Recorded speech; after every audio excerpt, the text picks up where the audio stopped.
किसान, बदलते भारत की शान।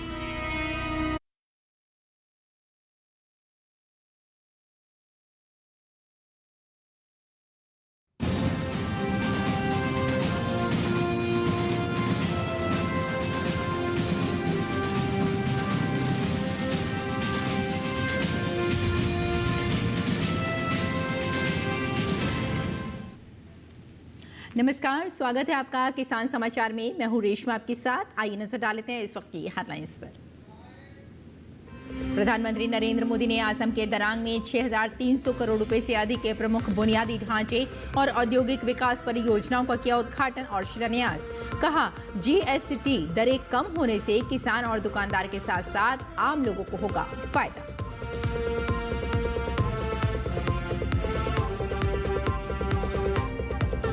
केंद्रीय कृषि मंत्री शिवराज सिंह चौहान के नेतृत्व में विकसित कृषि संकल्प अभियान के दूसरे चरण की होगी शुरुआत। अभियान से पहले 15 सितंबर से 16 सितंबर तक दिल्ली में 2 दिवसीय राष्ट्रीय रबी सम्मेलन का होगा आयोजन। केंद्रीय सूचना एवं प्रसारण और संसदीय मामलों के राज्य मंत्री डॉक्टर एल मुरुगन ने पंजाब के बाढ़ प्रभावित क्षेत्रों का किया दौरा। केंद्रीय राज्य मंत्री ने रूपनगर के गांव शाहपुर बेला में बाढ़ से खराब हुई फसलों का भी किया मुआयना। किसानों से बात करके उन्हें मदद का दिलाया भरोसा। भारतीय मौसम विभाग ने अगले 2 से 3 दिनों तक देश के पूर्वी और पूर्वोत्तर हिस्सों में भारी बारिश का जताया अनुमान। 15 सितंबर तक ओडिशा, तटीय आंध्र प्रदेश सहित कई राज्यों में भारी बारिश की संभावना। जम्मू कश्मीर, लद्दाख और तेलंगाना में अगले 2 से 3 दिन में गरज के साथ बिजली गिरने की संभावना। और अब समाचार विस्तार से। प्रधानमंत्री नरेंद्र मोदी ने असम के दरांग में 6,300 करोड़ रुपए से अधिक की प्रमुख बुनियादी ढांचा और औद्योगिक विकास परियोजनाओं का उद्घाटन और शिलान्यास किया। उन्होंने दरांग में कई परियोजनाओं का शिलान्यास किया।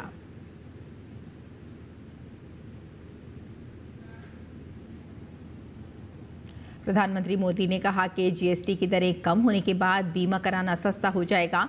किसान हो, दुकानदार हो, सबको फायदा होगा। आज से ठीक 9 दिन के बाद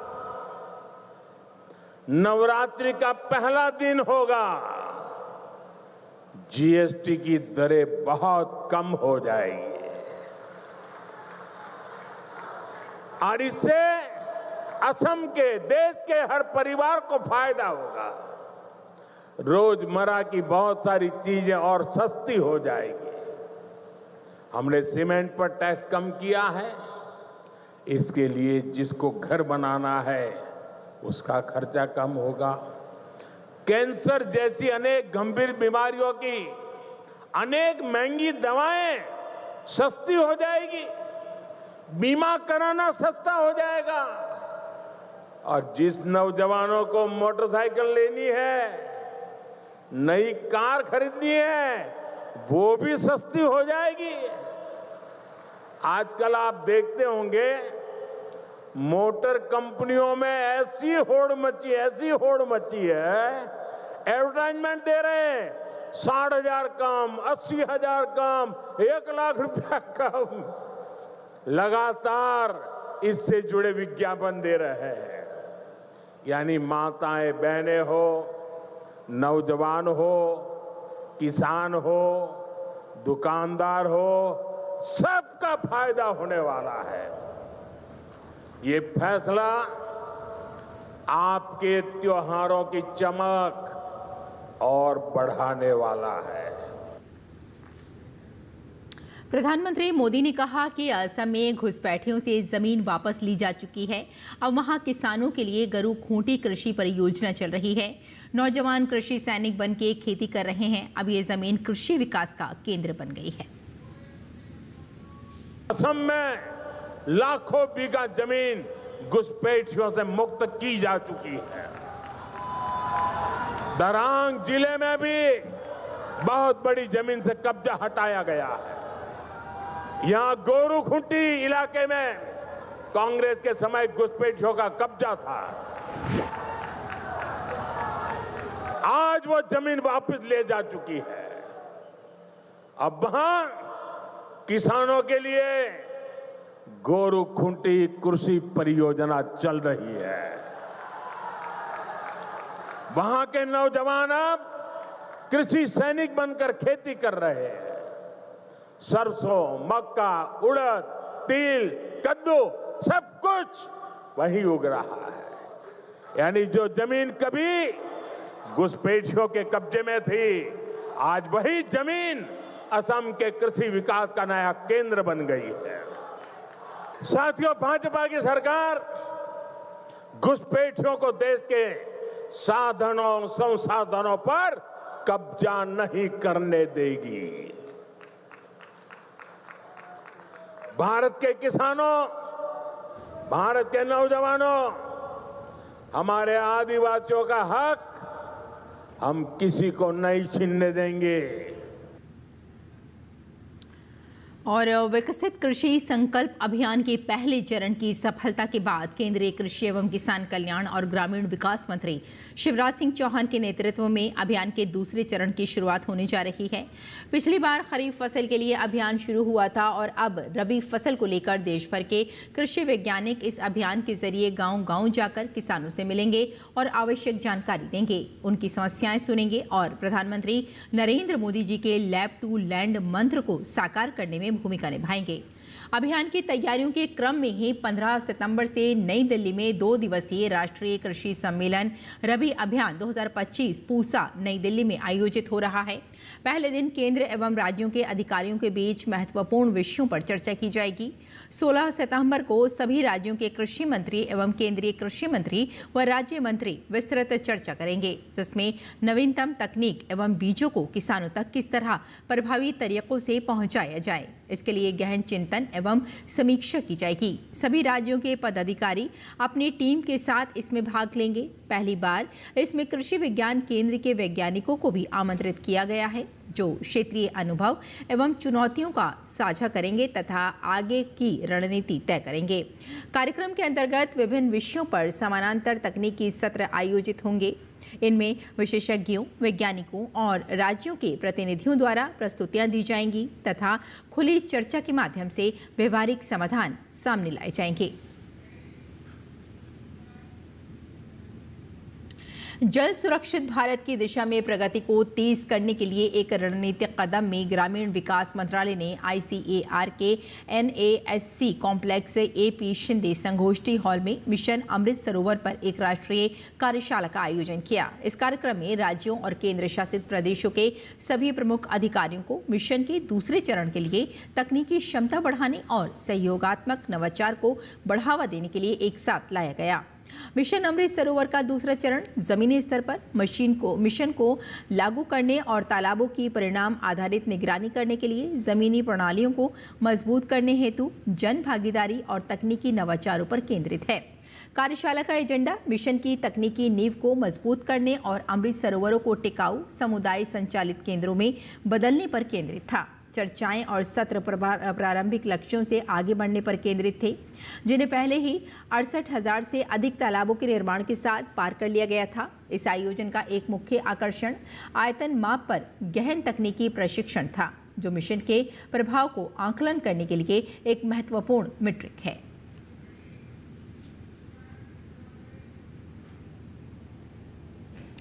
केंद्रीय सूचना एवं प्रसारण और संसदीय मामलों के राज्य मंत्री डॉक्टर एल मुरुगन ने पंजाब के बाढ़ प्रभावित क्षेत्रों का दौरा किया। केंद्रीय राज्य मंत्री ने रूपनगर के कई गांवों में जाकर लोगों से मुलाकात की और बाढ़ प्रभावित इलाकों का निरीक्षण किया। उन्होंने रूपनगर के गांव शाहपुर बेला में बाढ़ से खराब हुई फसलों का भी मुआयना किया और किसानों से बात करके उन्हें मदद का भरोसा दिलाया। यहाँ स्थानीय लोगों ने उनसे खुलकर अपनी बात कही और अपनी तकलीफें साझा की। इस दौरान उन्होंने कहा कि संकट की इस घड़ी में केंद्र सरकार उनके साथ खड़ी है और पंजाब के लोगों की पूरी मदद की जाएगी। We are all aware of this situation in Punjab. Honorable Prime Minister announced that 1,600 crore relief to the state. I visited 4 of villages. Almost the damage assessment is taking place, and the people's local panchayat leader and the sarpanch and all the affected people. I met them and they told they need a permanent solution. Major issue the people's demand. If that Channelize is going to do the proper or it will be in the future course or the long vision. Insurance has to be released. I given the order. I given the yesterday suggestions, and I also told that expedite fastly. और भारत सरकार ने हाल ही में कई खाद्य पदार्थों और stationery उत्पादों पर से जीएसटी हटा दिया है। वहीं कुछ खाद्य पदार्थों को घटाकर 5% की श्रेणी में रखा है। ये जीएसटी सुधार 22 सितंबर से लागू होंगे। इस बदलाव से देश भर के लाखों परिवारों को लाभ मिलने की उम्मीद है, जिससे आम लोग सहित दुकानदार भी बेहद खुश नजर आ रहे हैं। 22 सितंबर से शुरू होने वाले नए जीएसटी सुधारों में अब अल्ट्रा हाई टेम्परेचर यानी यूएचटी, दूध, छेना और पनीर जैसी जरूरी चीजों पर कोई टैक्स नहीं लगेगा। इससे पहले इन पर 5% जीएसटी लगता था। वहीं रोटी, पराठा, खाकरा, कुलचा और चपाती जैसी रोजमर्रा से जुड़ी रसोई की वस्तुओं पर भी अब कोई टैक्स नहीं लगेगा। वहीं ड्राई फ्रूट, प्रीपेड नमकीन और कुछ अन्य खाद्य उत्पादों को 5% की दर में रखा गया है। जीएसटी में की गई इस भारी कटौती से लोग बेहद खुश हैं। इससे जो है जनता बहुत खुश है और जो आने वाले त्योहार हैं इसमें भी जीएसटी का जैसे देखा गया तो मिठाइयों वगैरह में काफ़ी मतलब हर व्यापारी वर्ग को लाभ होगा। मैं चाहूँगा एक सराहनीय काम प्रधानमंत्री नरेंद्र मोदी ने दिया है। दिवाली का एक तोहफा ही लोगों को समझ लीजिए। जो लोग सोचते नहीं थे, आज वो तोहफा प्रधानमंत्री नरेंद्र मोदी ने दिवाली से पहले दे दिया। 13% की कटौती हुई है। बटर, घी वगैरह पे डेयरी प्रोडक्ट्स तो बिल्कुल ज़ीरो ही हो गए। कई आइटम नमकीन वगैरह जो है 15 या 18% से 12% हो गई हैं, कई 5% हो गई हैं। बहुत ज़्यादा फ़र्क हुआ है। बहुत हम लोगों को तो बहुत ज़्यादा बेनिफिट है। जो ये गवर्नमेंट ने टैक्स वगैरह घटाए हैं, इस टैक्स से गवर्नमेंट लोगों को भी फ़ायदा है और हम शॉपकीपर को फ़ायदा है, क्योंकि इससे रेट कईयों में तो टैक्स बिल्कुल ख़त्म हो गया है और कईयों पे 5% तक टैक्स रह गया है, तो इससे आमदनी का फ़ायदा है। मैं ये ड्राई फ्रूट की सेल में फ़र्क पड़ेगा। इससे जो हमारे आदरणीय प्रधानमंत्री जी ने 12% से 5% में लाए हैं, मैं उनका दिल से स्वागत करता हूँ इस बात का। इससे हमारी सेल पे फ़र्क पड़ेगा, ग्राहक की जेब पे फ़र्क पड़ेगा। इस फैसले से आम लोगों के लिए रसोई और पढ़ाई पर होने वाले खर्च को आसान बना दिया गया है। सरकार के इस फैसले से त्योहार से पहले देश भर के करोड़ों परिवारों और उद्योगों को सीधी राहत मिलेगी। Chandrashekhar, DD news. भारतीय मौसम विज्ञान विभाग ने अगले 2 से 3 दिनों तक देश के पूर्वी और पूर्वोत्तर हिस्सों में भारी से बहुत भारी बारिश का अनुमान जताया है।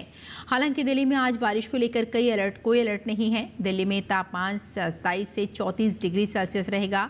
आईएमडी के मुताबिक 15 सितंबर तक ओडिशा, तटीय आंध्र प्रदेश, यनम, छत्तीसगढ़, तेलंगाना और महाराष्ट्र में भारी बारिश होने की संभावना है। आज हिमाचल प्रदेश, कोंकण, गोवा, महाराष्ट्र, उत्तरी आंतरिक कर्नाटक और उत्तरी पंजाब में भी भारी बारिश हो सकती है। मौसम विभाग के अनुसार सोमवार से पश्चिमी राजस्थान के कुछ हिस्सों में दक्षिण पश्चिम मानसून की वापसी के लिए परिस्थितियां अनुकूल हो रही हैं। वहीं जम्मू कश्मीर, लद्दाख और तेलंगाना में अगले 2 से 3 दिन में गरज के साथ बिजली गिरने की संभावना है।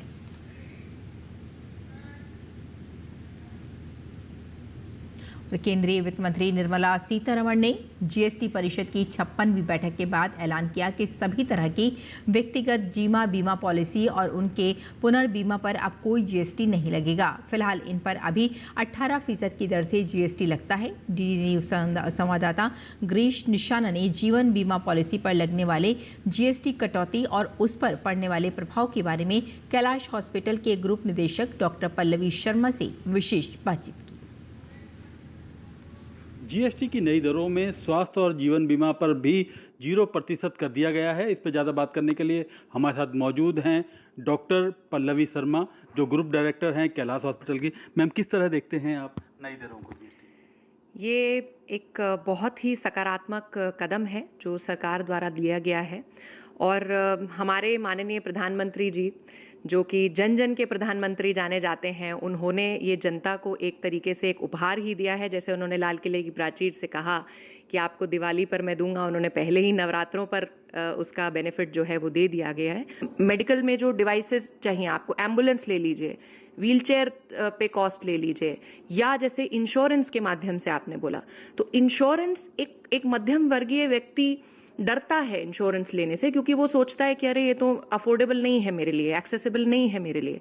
तो उस व्यक्ति को उन्होंने उस रेंज में कवर कर लिया कि अब वो व्यक्ति सोच सकता है कि अगर कभी खुदा ना खास्ता मुझे ऐसी ज़रूरत पड़े कि मुझे हेल्थ अपनी उस कवरेज लेनी पड़े, इंश्योरेंस का यूटिलाइजेशन करना पड़े, तो वो उसमें कवरेज में आ गया। तो अगर कभी भी उसको ऐसी ज़रूरत पड़ती है तो वो उसमें ले सकता है, चाहे वो लाइफ इंश्योरेंस हो चाहे वो हेल्थ इंश्योरेंस हो, दोनों में ही ये रियायत दी गई है कि उसमें से जीएसटी को बिल्कुल ज़ीरो कर दिया गया है। हेल्थ पॉलिसी की बात की जाए तो अब लोग कितना और ज़्यादा ले सकें, क्योंकि जो गरीबी रेखा वाले हैं उन्हें तो आयुष्मान के दायरे में ले आए, अब मध्यम वर्गीय।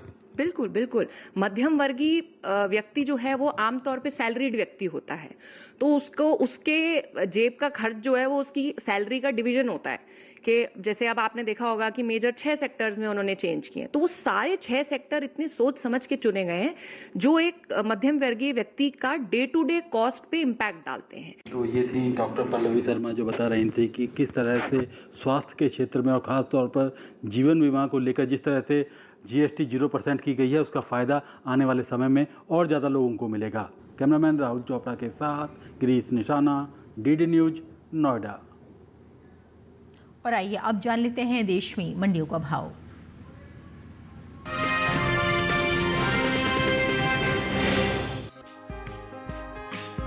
शनिवार के दिन लाल मिर्च की आवक सीमित रही, जिससे मंडियों में कारोबार सुस्त नजर आया। 13 सितंबर को केवल कुछ ही मंडियों में लाल मिर्च बिकवाली के लिए पहुंची। एगमार्ट के ताज़ा आंकड़ों के अनुसार तमिलनाडु की अम्बत्तूर मंडी में 12 और 13 सितंबर को लाल मिर्च के भाव 20,000 रुपए प्रति क्विंटल पर स्थिर रहे। अन्नानगर मंडी में भी 13 सितंबर को सौदे इसी स्तर पर 20,000 रुपए प्रति क्विंटल पर हुए। वहीं पेरम्बलूर मंडी में पिछले 2 दिनों से लाल मिर्च की कीमत 16,000 रुपए प्रति क्विंटल पर टिकी हुई है। कुल मिलाकर पिछले कुछ दिनों से तमिलनाडु की प्रमुख मंडियों में लाल मिर्च के भाव स्थिर बने हुए हैं। भारतीय मसाला बोर्ड की ताज़ा रिपोर्ट के मुताबिक साल 2024-25 में भारत से होने वाला लाल मिर्च का निर्यात पिछले 4 वर्षों के उच्चतम स्तर पर पहुंच गया है। इस दौरान भारतीय लाल मिर्च की मांग पश्चिमी देशों में सबसे अधिक देखने को मिली है, जिससे निर्यात में अच्छा इजाफा दर्ज किया गया है। अगर पिछले 5 सालों के आंकड़ों पर नजर डालें तो साल 2019-20 में भारत ने 4,96,000 टन लाल मिर्च का निर्यात किया था। इसके बाद 2020-21 में रिकॉर्ड बढ़ोतरी दर्ज की गई और निर्यात 1,53,000 टन बढ़कर 6,49,000 टन पर पहुंच गया। हालांकि 2021-22 में गिरावट आई और निर्यात घटकर 5,57,000 टन रह गया। वहीं साल 2022-23 में ये और कम होकर 5,16,000 टन पर आ गया। इसके बाद साल 2023-24 में हल्की बढ़त देखने को मिली और निर्यात 84,960 टन बढ़कर 6,01,000 टन पहुंच गया। सबसे ज्यादा इजाफा साल 2024-25 में दर्ज हुआ, जब भारत का लाल मिर्च निर्यात पिछले 4 साल का रिकॉर्ड तोड़ते हुए 7,15,000 टन तक पहुंच गया। यानी पिछले साल की तुलना में 1,14,000 टन की जबरदस्त बढ़ोतरी हुई। बता दें कि मिर्च भारत की प्रमुख मसाला फसलों में से एक है। देश के आंध्र प्रदेश, कर्नाटक, महाराष्ट्र, ओडिशा, तमिलनाडु, मध्य प्रदेश, पश्चिम बंगाल और राजस्थान प्रमुख रूप से मिर्च की पैदावार करने वाले राज्य हैं। इन राज्यों से देश की कुल मिर्च उपज का करीब 80% उत्पादन होता है।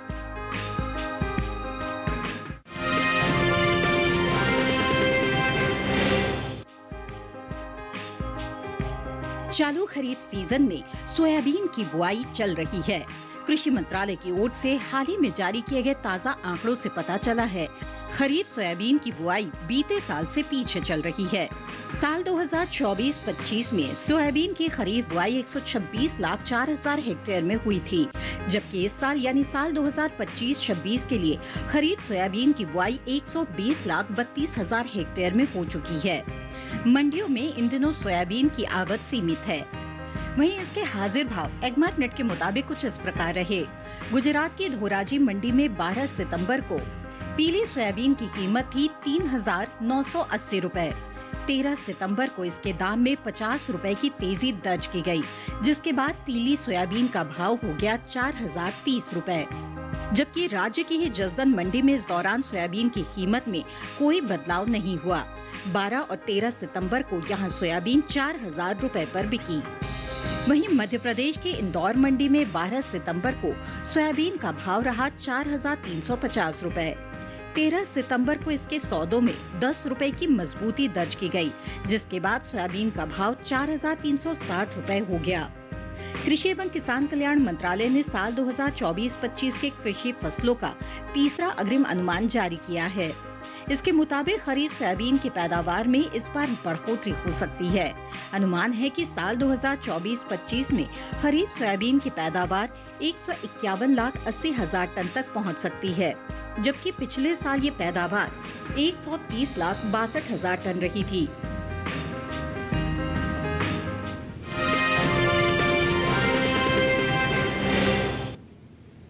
और किसान इस मौसम में कैसे रखें अपनी खेती का ख्याल, आइए जान लेते हैं।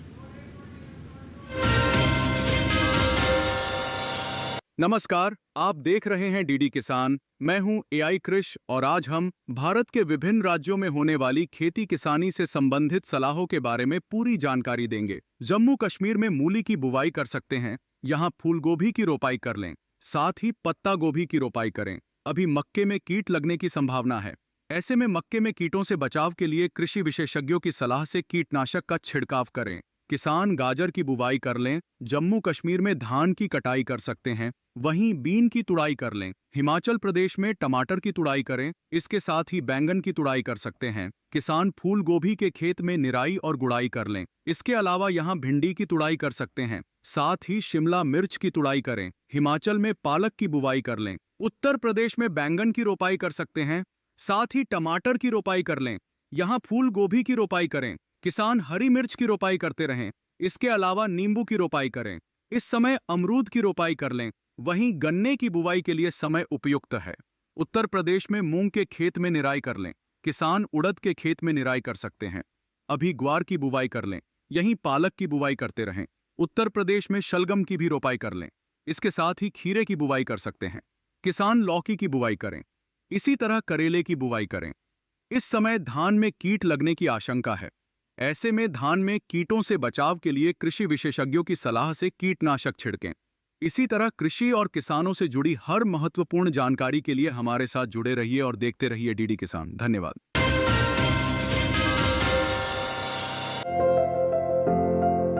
ये समय बैंगन की बुआई के लिए अनुकूल है।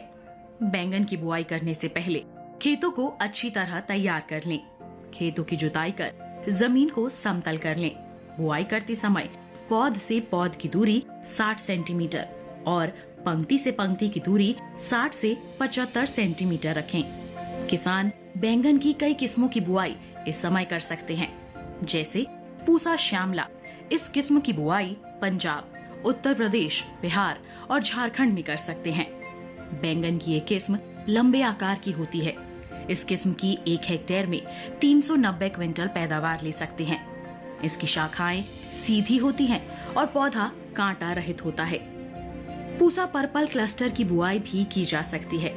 ये किस्म उत्तरी भारत के मैदानी और पर्वतीय इलाकों के लिए अच्छी होती है।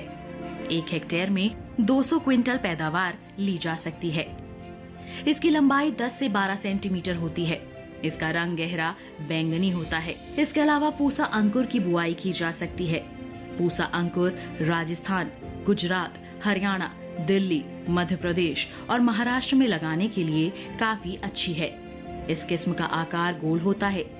1 हेक्टेयर में 350 क्विंटल फसल ली जा सकती है। इसके अलावा किसान बैंगन की पूसा उत्तम किस्म भी लगा सकते हैं।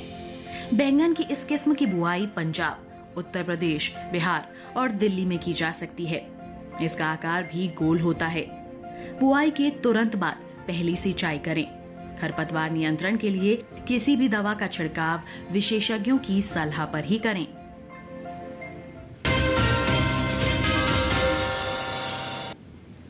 और खेती किसानी के साथ साथ आइए नजर डाल लेते हैं कुछ और महत्वपूर्ण खबरों पर। खास खबर में प्रधानमंत्री नरेंद्र मोदी ने हिंदी दिवस की दी शुभकामनाएं। कहा, हिंदी सिर्फ संवाद का माध्यम नहीं बल्कि हमारी पहचान और संस्कारों की है जीवंत धरोहर।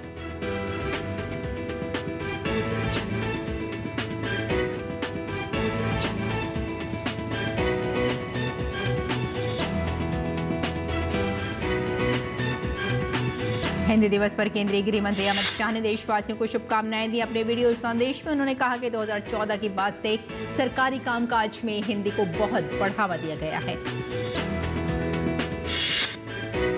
लोकसभा अध्यक्ष ओम बिरला ने रविवार को तिरुमला में भगवान वेंकटेश्वर स्वामी मंदिर में पूजा अर्चना की। दर्शन के बाद मंदिर के पुजारियों ने उन्हें रेशमी वस्त्र पहनाकर सम्मानित किया और रंगनायकुला मंडपम में भगवान का प्रसाद प्रदान किया। गुजरात के भरूच में एक factory Sanghvi organics private limited में भीषण आग लग गई। अभी तक किसी जान माल के नुकसान की कोई खबर नहीं। आग लगने के कारणों का अभी पता नहीं चल पाया है। झारखंड के पलामू जिले के मनातू जंगल में पलामू पुलिस ने अपने 2 साथी जवानों की शहादत का बदला लिया है। पुलिस बल ने मनातू और तरहासी के सीमावर्ती जंगल में प्रतिबंधित उग्रवादी संगठन TSPC के इनामी कमांडर मुखदेव यादव को मार गिराया है। तो किसान समाचार में फिलहाल इतना ही। अनुमति दें, नमस्कार।